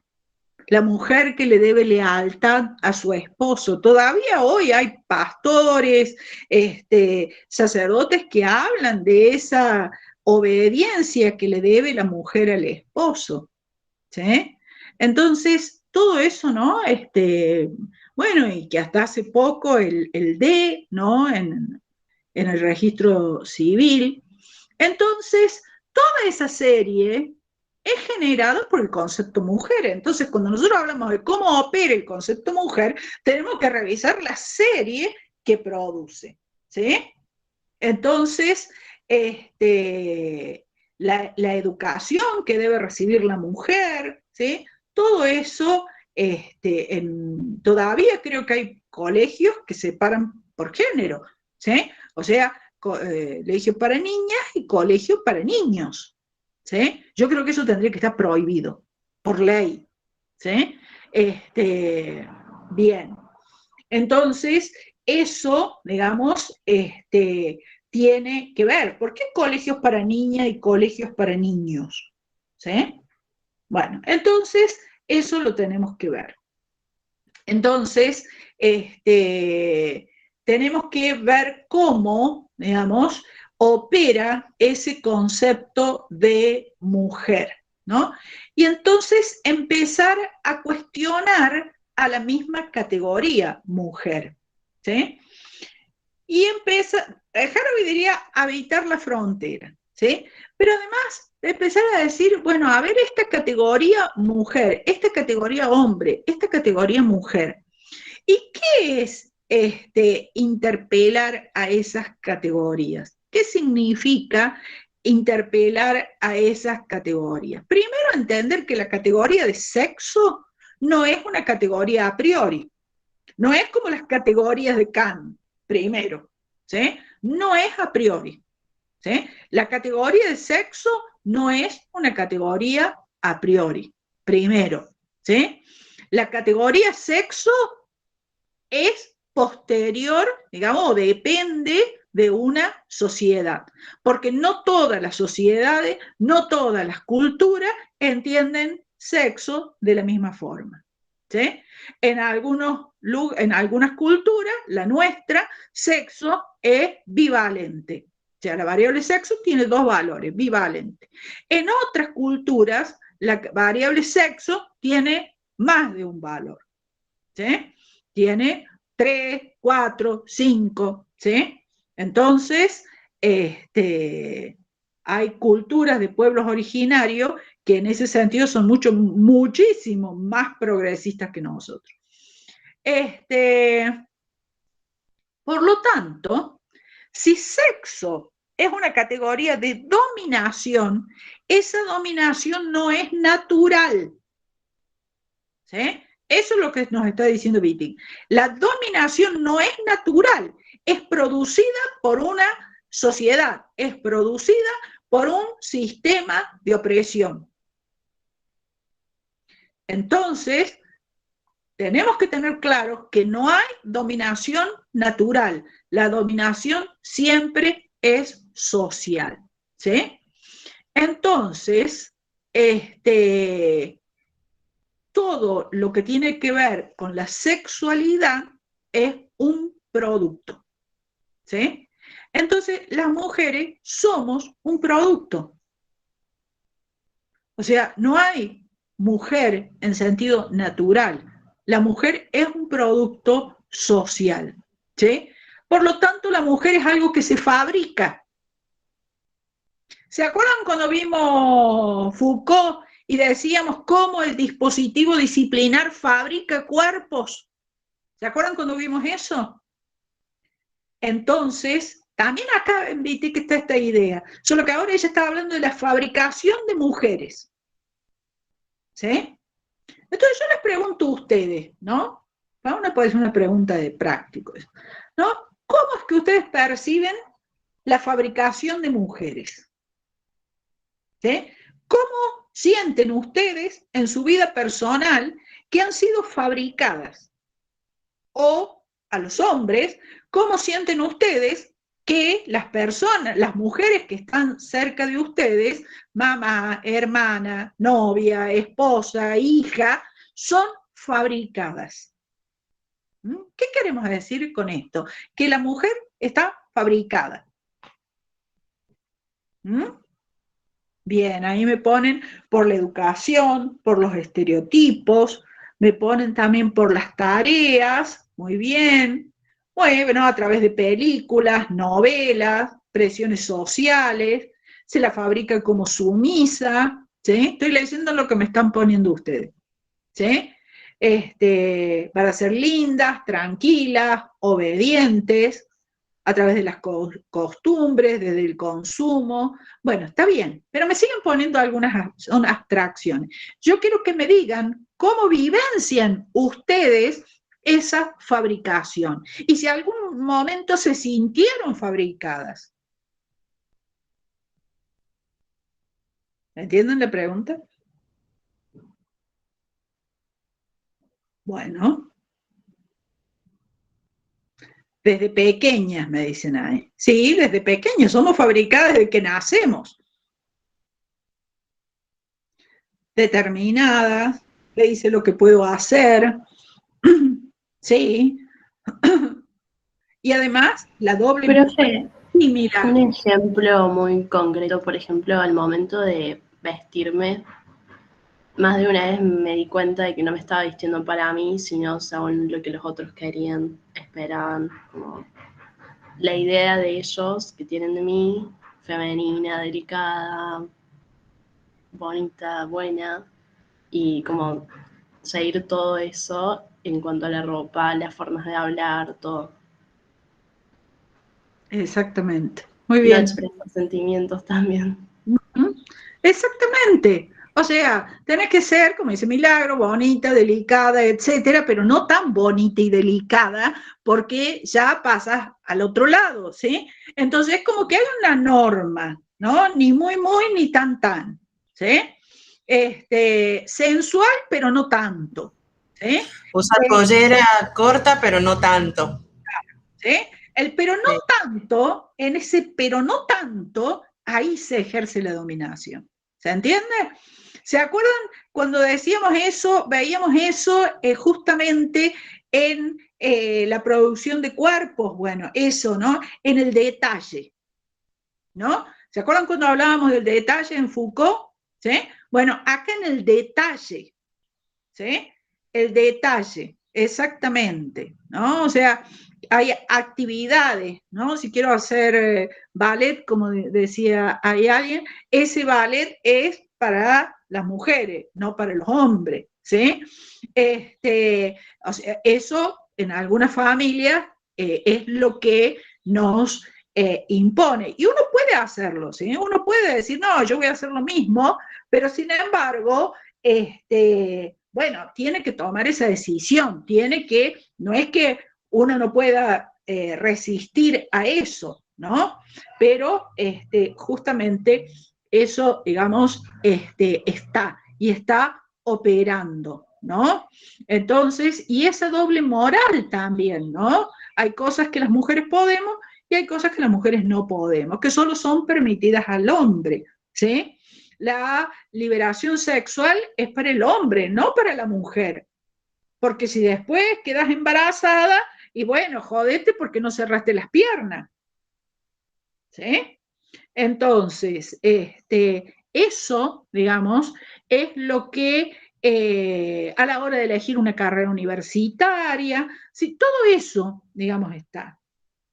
Que no haya habido excepciones, que no haya habido personas que se resistan a eso, claro, por supuesto que las hay, pero sí está ese entramado conceptual que está allí operando. Entonces, la mujer es algo que se fabrica, ¿sí? Se fabrica. Y se fabrica para que sea funcional a un sistema económico. Porque no es que se fabrica por así nomás, se fabrica para que sea funcional a un sistema económico, ¿sí? Entonces, la idea de reproducción tiene que ver con ese sistema económico, ¿sí? Que tiene sus fundamentos en la biología, ¿sí? Y eso, digamos, además nos lo venden como algo natural, ¿sí? Como algo natural. Entonces nosotros tenemos que empezar a interpelar, ¿no? Bien, ¿qué más tenemos acá? La idea de que somos fabricadas para el hombre, fundamentalmente, ¿sí? Si el hombre no nos avala, digamos, entonces somos una especie de mala fabricación, salimos mal fabricadas. La fabricación vino con falla, vamos a decir, ¿no? Entonces, todo nuestro trabajo reproductivo es para mantener al hombre, que también es un engranaje de ese sistema económico, porque tampoco es que el hombre no forma parte de ese sistema económico. Entonces, pero sí, nosotras vendríamos a ser el eslabón más bajo en esa cadena económica, ¿sí? Somos fabricadas para ser el eslaboncito más bajo, ¿no? Entonces, eso, digamos, es importante. Entonces, lo que dice Wittig, lo que hay que cuestionar, por lo tanto, lo que hay que interpelar es la categoría misma de mujer, de varón. ¿Eso quiere decir que no van a existir mujeres y varones? No. lo que vamos a decir es que esas categorías ya no operan como están operando, ¿sí? No es que vamos a eliminar a las mujeres y a los hombres. Entonces, esto tiene que ver, si nosotros tenemos un formulario de trabajo, ¿sí? Entonces, si en ese formulario de trabajo nos preguntan la raza, nosotros nos molestaríamos, ¿sí? Porque las luchas raciales, afortunadamente, por lo menos en gran parte de los países, lograron eso, donde la raza ya no es un indicador de aptitudes, ¿sí? Porque lo que en un formulario donde nosotros vamos a buscar un trabajo, lo que se busca es una información sobre las capacidades que tenemos, sobre las aptitudes que tenemos, ¿sí? De qué somos capaces, para qué estamos aptos, ¿sí? Si nos preguntan la raza, eso es racismo. ¿Por qué? Porque está pensando que las razas nos dan información sobre las capacidades que tenemos, lo cual eso es claramente racismo, ¿sí? Pero por eso las luchas raciales, antirraciales, perdón, lograron eliminar esa idea, ¿sí? No hay razas que sean mejores para una cosa o para otra, eso es absurdo. Pero la categoría sexo nos siguen preguntando, exactamente, no, como en el texto no todo está en los genes, muy bien, Franco. Pero sin embargo, la categoría sexo sigue operando y en los formularios de trabajo nos preguntan el sexo, ¿sí? Y, como les decía hace un rato, hombre, mujer y, si son un poquito progre, otro, ¿sí? Y tengamos cuidado de poner otro, porque no vaya a ser que lo ponen ahí para que uno se sincere y después no te den el trabajo. Entonces, bueno, en el DNI eso es un logro, ¿sí? Pero vamos a analicemos el formulario de trabajo. Un formulario de trabajo, nosotros podemos creer que es algo inocente, una simple ficha, pero es el instrumento más ideológico que existe, ¿sí? Entonces, ¿qué es lo que piden? Que primero que ya somos recursos, ¿no? O sea, que cuando vamos a llenar ya sabemos que somos tratados como recursos. Y además, ¿sí? Exactamente, recurso humano, además, para ser un recurso humano apto, nos piden sexo, ¿sí? Para ser un recurso humano apto, nos preguntan el sexo. Entonces, a eso se refiere Wittig, ¿sí?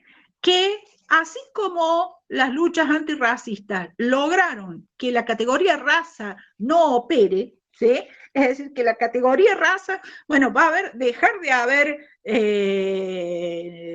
personas negras, ¿sí? ¿Va a dejar de haber? No, blanca, no va a dejar de haber, pero ya eso no opera. Y es como dice la misma Viti, o sea, es como si nos preguntaran en un formulario de trabajo, ¿tiene usted pecas? ¿Sí? ¿Y por qué es relevante eso? ¿Sí? Si tengo pecas o no tengo pecas. ¿Se entiende?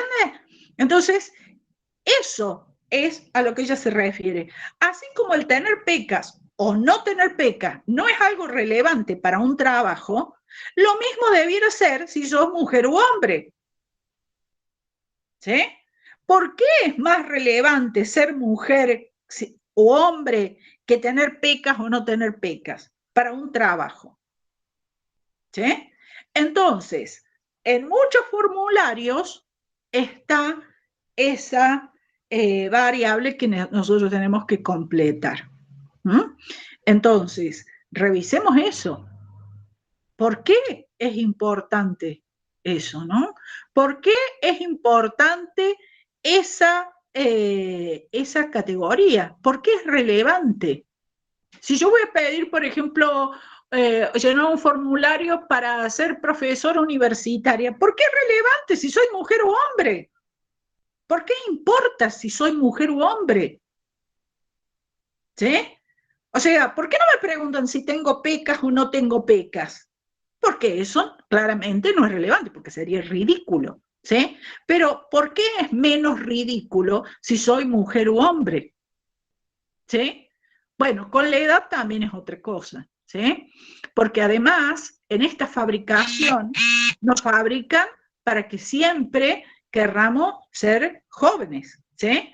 ¿Y por qué? Porque si no sos joven, tampoco, ¿sí? Tampoco va. Y además, el tema de la edad es mucho más cruel con la mujer que con el hombre, ¿sí?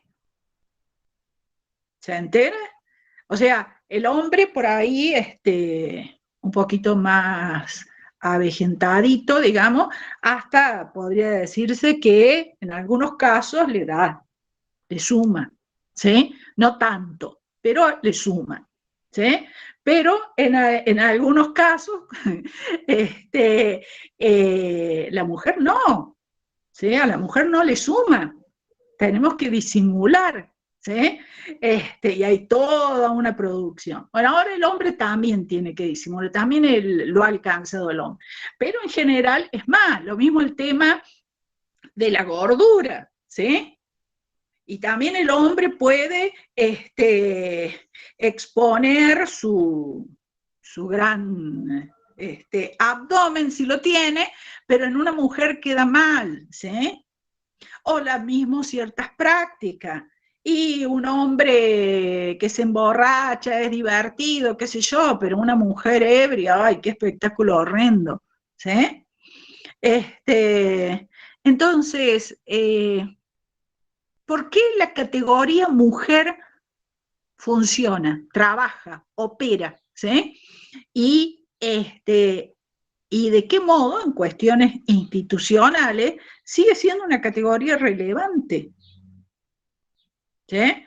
En el deporte, ¿no? Claro, sí, está bien, Nelson, lo que dices, ¿sí? La juventud tiene que ver con la capacidad de producción, ¿no? Entonces se transforma en un estereotipo, se transforma en un valor estético, pero en realidad tiene un valor de producción, ¿sí? Entonces, fíjense ustedes cómo opera esa categoría. Exactamente, ¿sí? Hay una doble moral para evaluar a la mujer y al hombre. Entonces,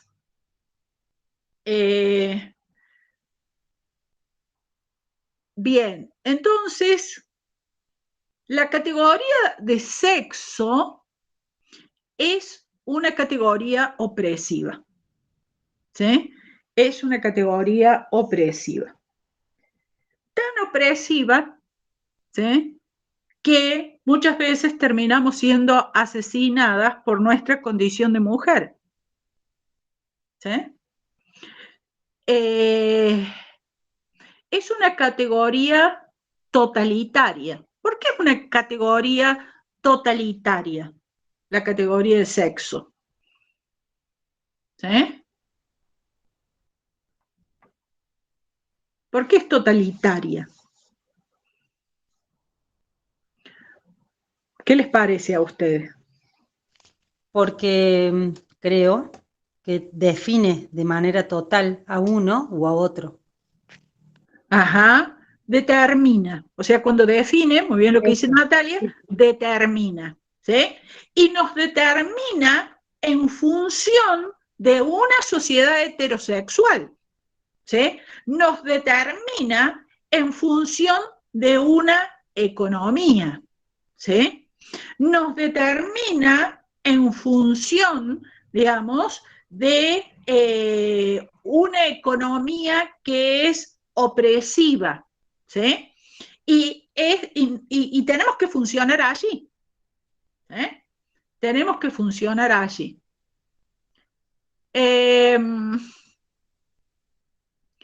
Hay una apropiación, por lo tanto, no solamente de la mujer, sino del trabajo de la mujer, ¿eh? Entonces, y eso se lo toma como algo natural, ¿no? Bueno, así es el mundo y bueno, ¿qué vas a hacer? No te vas a enfrentar a un mundo de hombres, ¿sí? ¿Por qué? Porque tenés que soportar. Claro, tenés que soportar, es así. La vida es así, bueno. La mujer es aguantadora, sí. La mujer es aguantadora, la mujer soporta más el dolor que el hombre, ¿sí? La mujer, bueno, podemos soportar cosas terribles, ¿no? Bien. Entonces, bueno, esta idea de apropiación, fíjense, claro, es gauchita, ay, yo odio ese concepto de gauchita. Entonces, fíjense cómo esta idea, ¿no? Este concepto de mujer está en función de la opresión, ¿sí? Está en función de la opresión. Porque no es descriptivo. No es descriptivo, porque si fuera solamente descriptivo sería como hay personas que tienen peca y hay personas que no tienen peca. Bueno, hay personas que tienen vagina y otras que no lo tienen, ¿sí? Entonces, sino que además eso, digamos, nos determina y es la matriz con la que se nos fabrica, ¿no? Es la matriz con la que se nos fabrica. Bien, a tal punto tiene que ver con eso que el término mujer no solamente describe, esto ya lo vimos otra vez, no solamente describe, digamos, nuestro sexo, ¿sí? Es decir, no solamente informa de si tenemos vagina o no, sino que además, ¿sí? Sino que además nos dice que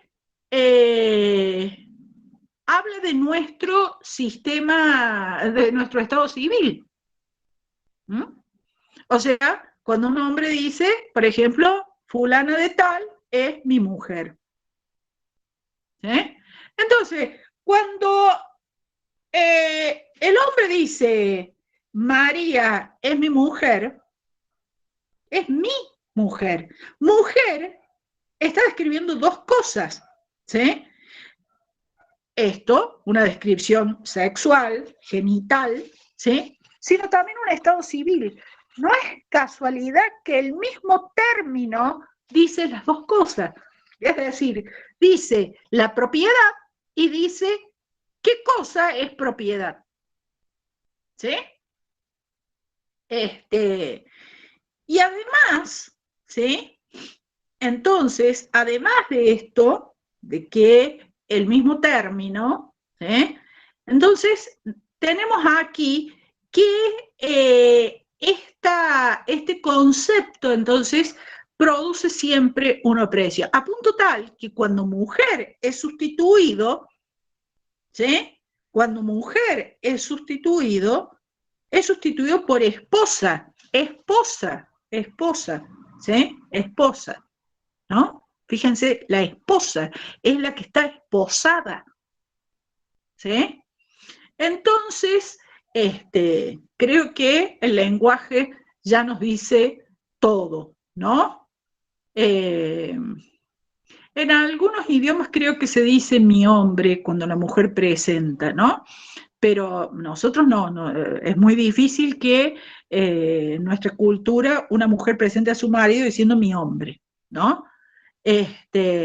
Bueno, ahí señalan, por ejemplo, la diferencia entre señora y señorita, ¿sí? ¿Por qué? Además, ¿qué dato es eso? ¿Sí? ¿Qué dato es eso? Señorita y señora. Señora es alguien que ya está esposado, ¿no? En cambio, el hombre siempre es señor. El hombre siempre es señor, ¿sí? Antiguamente se decía señorito, ¿sí? Pero si no, es señor. En cambio, las mujeres somos señorita o señora. O sea, si ya fuimos esposadas o no. Y no vaya a ser que tengamos una edad avanzada y seamos señorita, ¿eh? Porque ahí ya somos ridículas. Bien.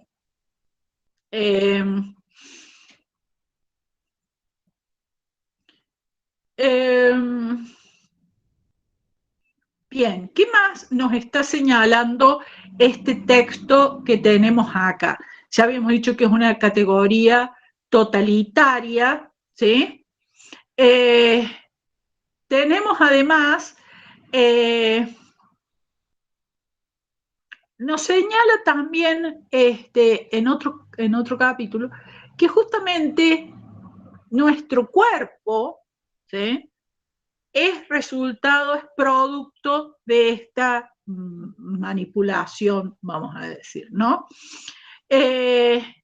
¿Por qué? Porque se exige que nuestro cuerpo se corresponda, digamos, con esta idea que se ha establecido de nosotras, ¿sí? Nuestro cuerpo tiene que responder a eso, ¿no? Y ese cuerpo es el que se considera natural, ¿eh? Normal, ¿no? Es ese cuerpo, ¿eh? Entonces, eso es lo que tenemos que tener presente, ¿no? Entonces, la biología nos va a decir, va a ser parte del discurso que va a constituir cómo es el cuerpo normal. Pitik va a decir, tampoco se trata de cambiar el patriarcado por el matriarcado, ¿no? ¿Por qué? Porque es solo cambiarle el sexo del opresor. O sea, si nosotros creemos que el feminismo tiene que ver en que nosotros dejemos de ser oprimidas para ser opresor, bueno, está todo mal, ¿sí? Entonces, eso, me río ahí del comentario de Nelson, eso es lo que ella no va a aceptar. No se trata de sustituir el sexo de un opresor por otro, ¿sí? No es eso, porque justamente el feminismo tiene que estar en contra del sistema de opresión, no importa cuál es el sexo, eso, no importa cuál es el sexo, ¿sí? Entonces, eliminar la opresión, esa es la lucha feminista, ¿sí?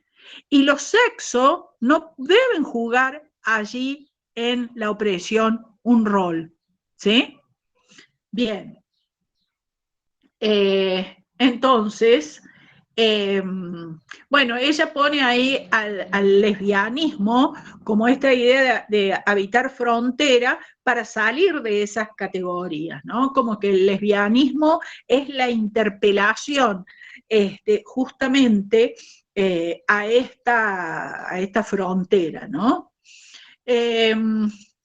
A esta cosa de pensar que hay algo natural entre hombres y mujeres, en esta oposición, en esta diferencia entre hombre y mujeres, ¿sí? Sí, él habla del lesbianismo político, que además está eso, ¿no? Tiene esta idea también de Haraway, de no fabricar bebés, sino fabricar relaciones, ¿no? Entonces, tenemos que salir del mito de la mujer. Tenemos que salir del mito de la mujer, de esta fabricación de la mujer, ¿no? Y eso es lo que ella analiza, ¿no? Es decir, no se trata de ya, o sea, negar que haya diferencias biológicas, se trata de que esas diferencias no operen, sean irrelevantes para cosas que en verdad son irrelevantes, ¿eh? Entonces,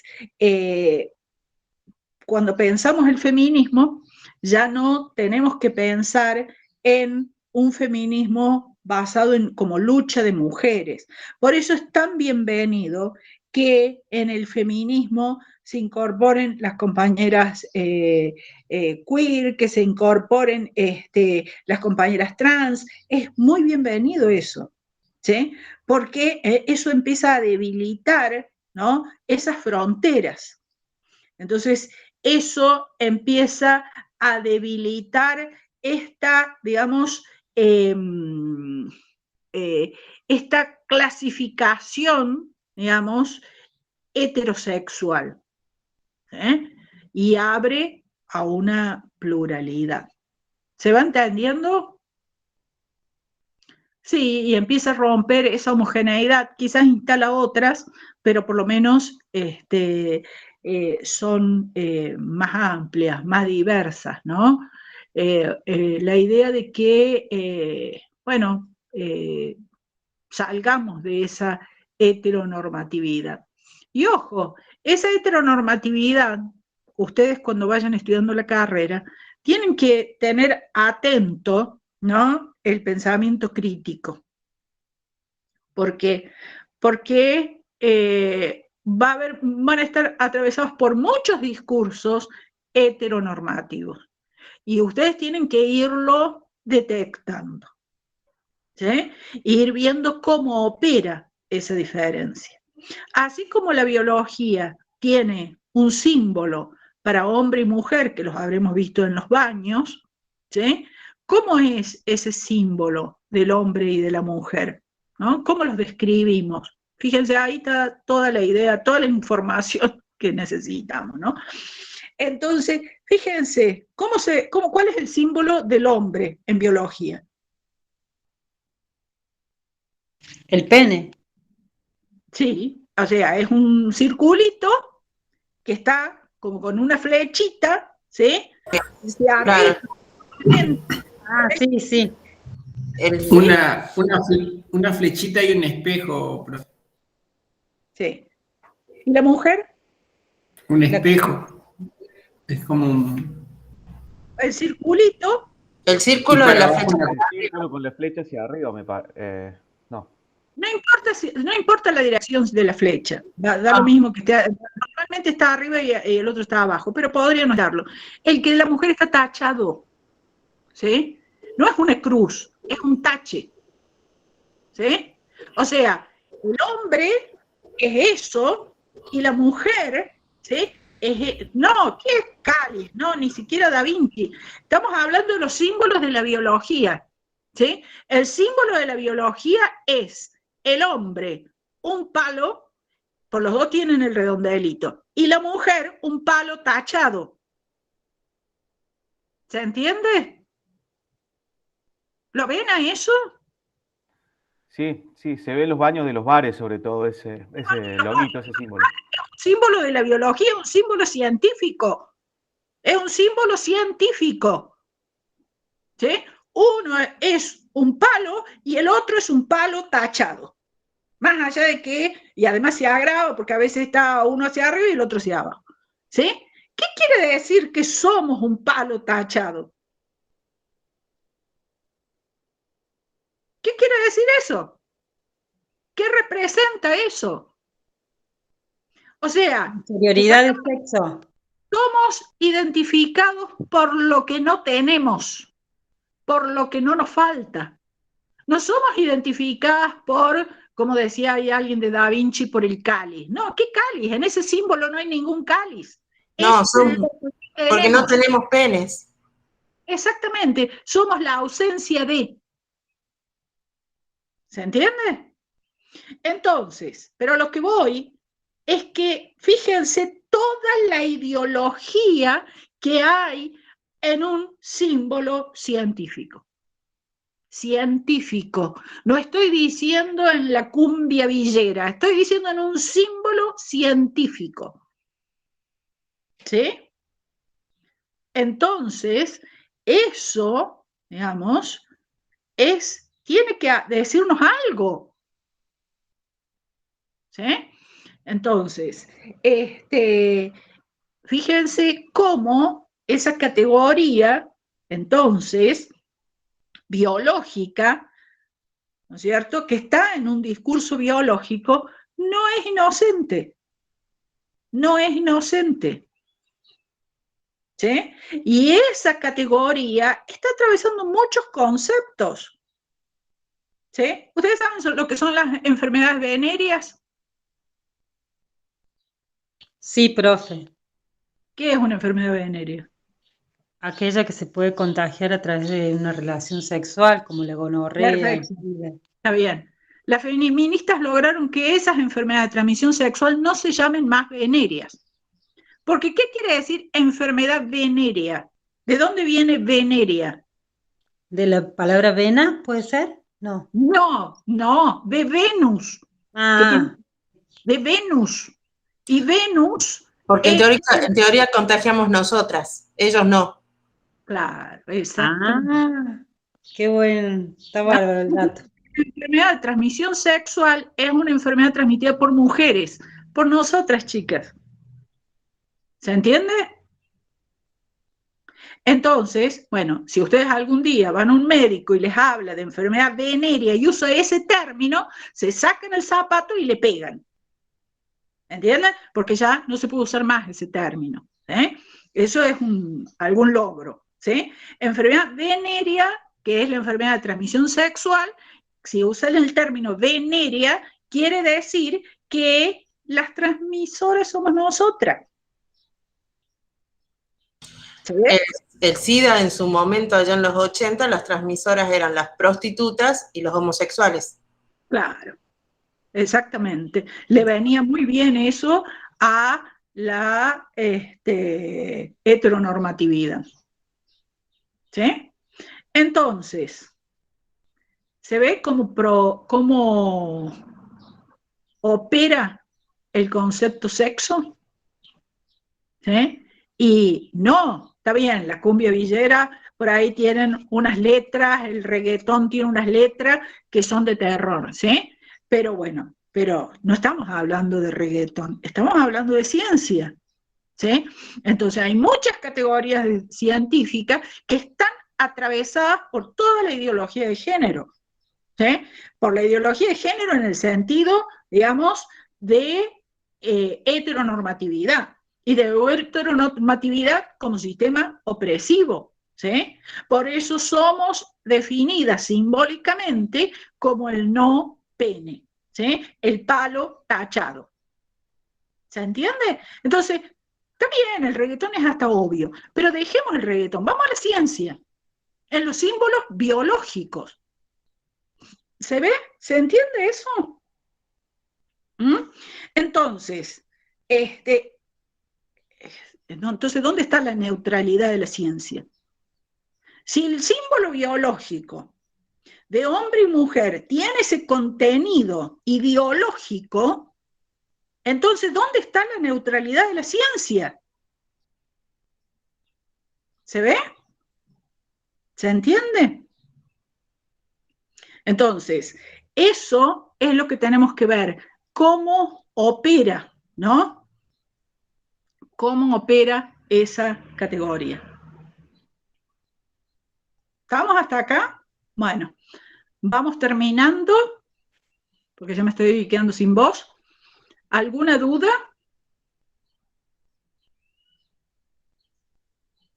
No, profe, re linda la clase de hoy. Bueno. Sí, hermosa la clase. Bueno.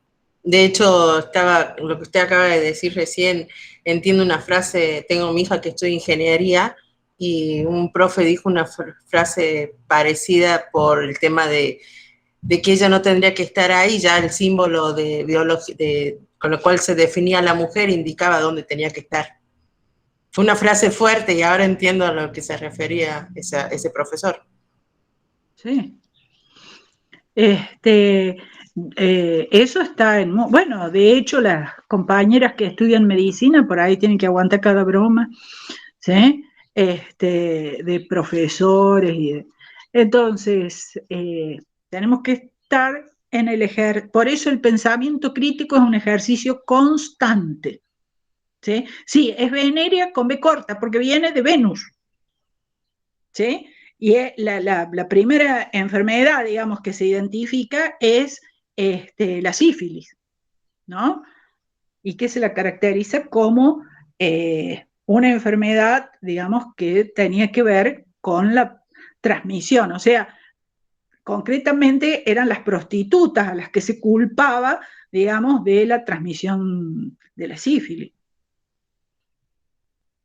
Bien. Entonces,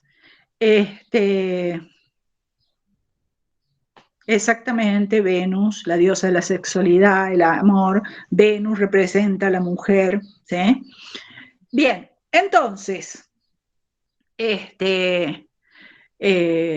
terminamos por aquí la clase. Bueno, y espero que ustedes puedan ir elaborando las formas, ¿no? Y detectando las formas, digamos, en que esta otra forma en la que esta categoría opera. Por ejemplo, sería interesante que ustedes piensen, ya, quizás no por ahora, porque ustedes recién han hecho muy pocas materias, pero en las pocas materias que han hecho, bueno, ¿cómo opera la categoría mujer en esas materias? ¿Sí? En las que ustedes han visto. Bueno, quedamos